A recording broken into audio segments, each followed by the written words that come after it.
കേരളത്തിലെ പ്രമുഖ അഭിഭാഷകനും സീനിയർ പദവി ലഭിച്ച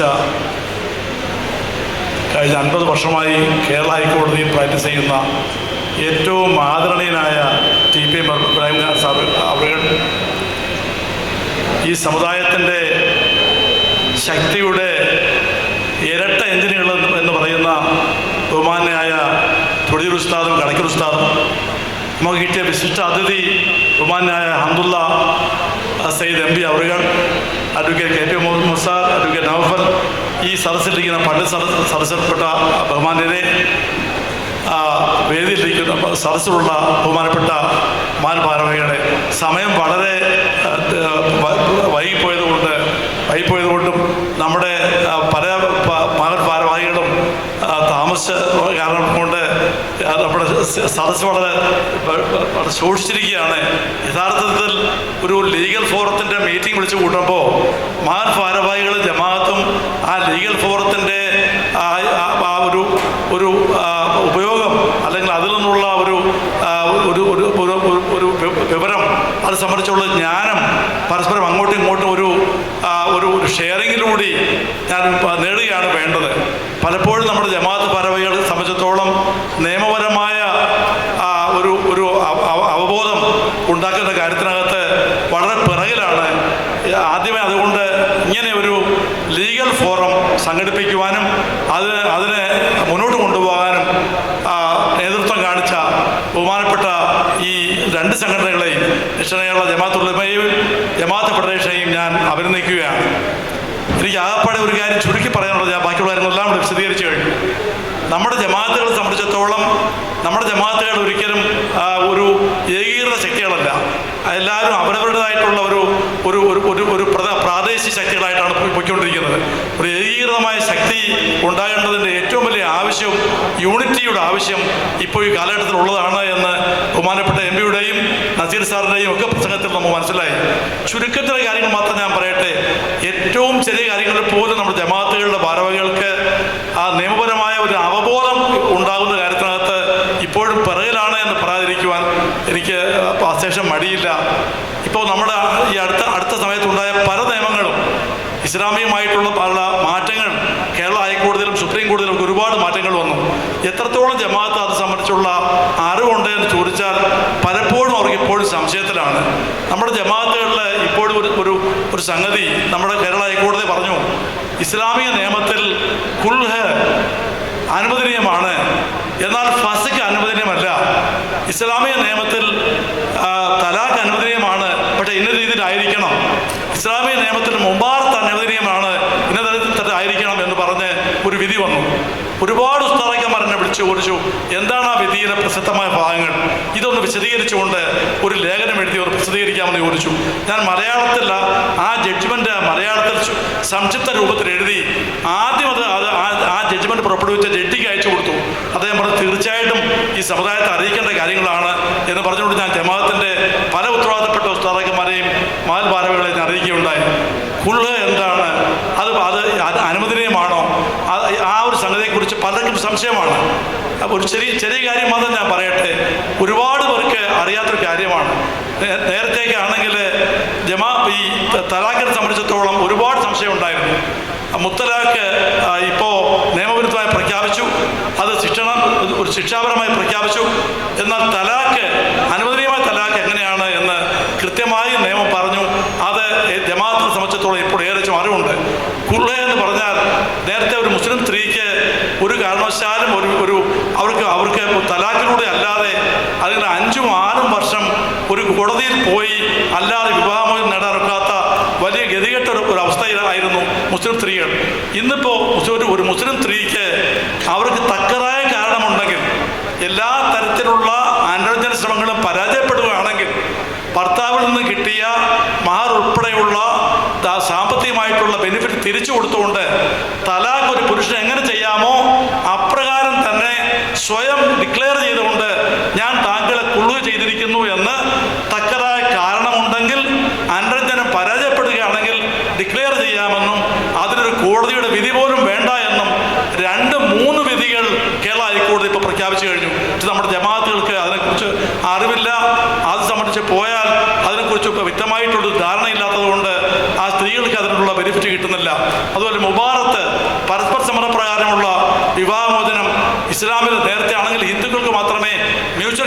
അനുസരിച്ച് ചെയ്യാൻ പറ്റത്തുള്ളായിരുന്നു. ഇപ്പം മുബാറത്ത് ഇസ്ലാമിക നിയമം അനുസരിച്ച് അനുവദനീയമായിരിക്കുകയാണ്. ഒരു കോടതിയുടെ സ്റ്റാമ്പ് ഓഫ് അപ്രൂവൽ പോലും വേണ്ട എന്ന് പറഞ്ഞിരിക്കുകയാണ്. ഇതുപോലെ ഒരുപാട് കാര്യങ്ങൾ വഖഫിൻ്റെ കാര്യത്തിൽ നേരത്തെ പറഞ്ഞു, ഒരുപാട് കാര്യങ്ങളിൽ ഇസ്ലാമികമായ കാര്യങ്ങളിൽ നമുക്ക് അവകാശമുണ്ട്. ആ അവകാശം വെറുതെ കിട്ടിയതല്ല. 1937 ഇസ്ലാമിക് ശരീഅത്ത് personal law protection application act അനുസരിച്ച് ഇന്നും ഇന്ത്യയിൽ നിലനിൽക്കുന്ന ആക്ട് പ്രകാരമാണ് ഈ തലാഖും ഈ കുള്ളും ഈ മുബാറത്തുമെല്ലാം ഉണ്ടായിരിക്കുന്നത് എന്ന് സുപ്രീം കോടതി ഹൈക്കോടതി കേരള ഹൈക്കോടതിയിൽ ജസ്റ്റിസ് മുഷ്താഖ് ചെയർമാനായ ഡിവിഷൻ ബെഞ്ച് പറഞ്ഞു. ഇത് നിയമമില്ലാത്തത് കൊണ്ട് ഒരു ഗൈഡ് ലൈനായി ഒരു നിർദ്ദേശമായി ഇന്ന് മുതൽ പ്രഖ്യാപിക്കണം, കേരള ഗവൺമെൻറ് നിയമം ഉണ്ടാക്കുന്നത് വരെ എന്ന് പറഞ്ഞു. ഇത്തരം കാര്യങ്ങളെക്കുറിച്ചെല്ലാം ഉള്ള അറിവ് ഈ ലീഗൽ ഫോറത്തിലാണ് ഉണ്ടാകേണ്ടത്.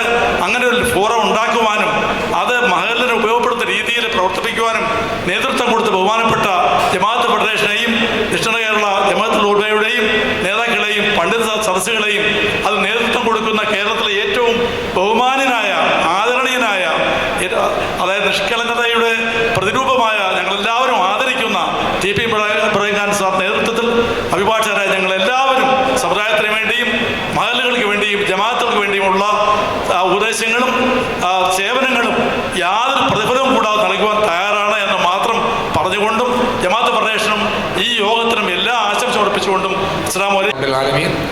അസ്സലാത്തു വസ്സലാമു അലാ റസൂലിൽ കരീം വഅലാ ആലിഹി വസഹ്ബിഹി അജ്മഈൻ. ഏറെ ബഹുമാന്യരായ വേദിയിൽ ഉപവിഷ്ടരായിരിക്കുന്ന പണ്ഡിതന്മാരെ, നേതാക്കന്മാരെ, ബഹുമാനപ്പെട്ട മഹല്ല് നേതാക്കളെ, അസ്സലാമു അലൈക്കും വറഹ്മത്തുള്ളാഹി വബറകാതുഹു. ഒരു പ്രഭാഷണത്തിനൊന്നും മുതിരുന്നില്ല. വളരെ അർത്ഥവത്തായ പ്രഭാഷണങ്ങളാണ് ഇവിടെ കഴിഞ്ഞു പോയത്. നിലവിൽ ലീഗൽ ഫോറത്തിൻ്റെ ഒരു സെക്ഷനാണ് നമ്മൾ നടന്നുകൊണ്ടിരിക്കുന്നത്. ഇവിടെ നമ്മൾ കൂടിയിരിക്കുന്ന ഓരോ മഹല്ലുകളുടെ പ്രതിനിധികളെ സംബന്ധിച്ച് നാം പറയുമ്പോൾ ലക്ഷക്കണക്കിന് വരുന്ന തെക്കൻ കേരളത്തിലെ മുസ്ലിം സമുദായത്തിനെ പ്രതിനിധീകരിച്ചു കൊണ്ടുവന്നിരിക്കുന്ന ബഹുമാനപ്പെട്ട ഭാരവാഹികളാണ് വന്നിരിക്കുന്നത്. ഇന്ന് നേരത്തെ ബഹുമാന്യനായ MP ഉൾപ്പെടെ, ലക്ഷദ്വീപ് MP ഉൾപ്പെടെ, സീനിയർ അഭിഭാഷകർ ഉൾപ്പെടെ പറഞ്ഞത് ഓരോ മഹല്ലിനും ഇന്ന് നിയമോപദേശത്തിൻ്റെ അത്യന്താപേക്ഷിതമായ ഒരു സാഹചര്യത്തിലൂടെയാണ് നമ്മുടെ രാജ്യം കടന്നുപോയിക്കൊണ്ടിരിക്കുന്നത്. ഈ അവസരത്തിൽ കേരള മുസ്ലിം ജമാഅത്ത് ഫെഡറേഷൻ്റെ ലീഗൽ ഫോറത്തിൻ്റെ സഹായം ഓരോ മഹല്ലുകളിലും ഇൻഷാ അല്ലാഹ് ലഭിക്കുന്ന തരത്തിലുള്ള ഒരു സംവിധാനമാണ് രൂപീകരിച്ചിരിക്കുന്നത്. ആ സേവനങ്ങൾ താലൂക്ക് തലത്തിലും ജില്ലാ തലത്തിലും മഹല്ല് തലത്തിലും ഇൻഷാ അല്ലാഹ് ഉണ്ടായിരിക്കും. മറ്റൊരു പ്രധാനപ്പെട്ട കാര്യം, ബഹുമാന്യനായ കരീം സാർ പറഞ്ഞ ഇസ്ലാമികമായ സ്ത്രീകൾക്കുള്ള വിവാഹമോചനത്തിൻ്റെ അവകാശം, അതിനെ സംബന്ധിച്ച് വളരെ വ്യത്യസ്തമായ അഭിപ്രായമാണ് നിലവിലുള്ളത്. കേരളത്തിൻ്റെ ബഹുമാനപ്പെട്ട ഹൈക്കോടതി സ്ത്രീകൾക്ക് കുൽക്കു ചെയ്യുന്നതിനുള്ള അനുമതി, ഭർത്താവിനെ വിവാഹമോചനം ചെയ്യുന്നതിനുള്ള അനുമതി, ആ അനുമതി കൊടുത്തിരിക്കുന്നത് ഭർത്താവിൻ്റെ അനുമതിയില്ലാതെ ഭാര്യയ്ക്ക് വിവാഹമോചനം ചെയ്യാമെന്നുള്ള ഒരു വിധിയാണ് പുറപ്പെടുവിച്ചിരിക്കുന്നത്.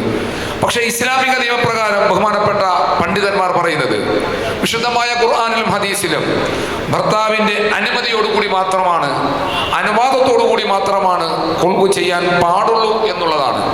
അതിനെ സംബന്ധിച്ച് ബഹുമാനപ്പെട്ട സുപ്രീം കോടതിയിൽ നിലവിൽ അപ്പീൽ നിൽക്കുകയാണ്. ആ അപ്പീലിൽ ഇത് ബഹുമാനപ്പെട്ട ദക്ഷിണ കേരള ജംഇയ്യത്തുൽ ഉലമയുടെ സംസ്ഥാന ജനറൽ സെക്രട്ടറി അതിനെ സംബന്ധിച്ച് പ്രഖ്യാപനം നടത്തും. ആ അപ്പീലിൽ കക്ഷി ചേരുവാനുള്ള തീരുമാനമാണ് ദക്ഷിണ കേരള ജംഇയ്യത്തുൽ ഉലമ എടുത്തിരിക്കുന്നത്.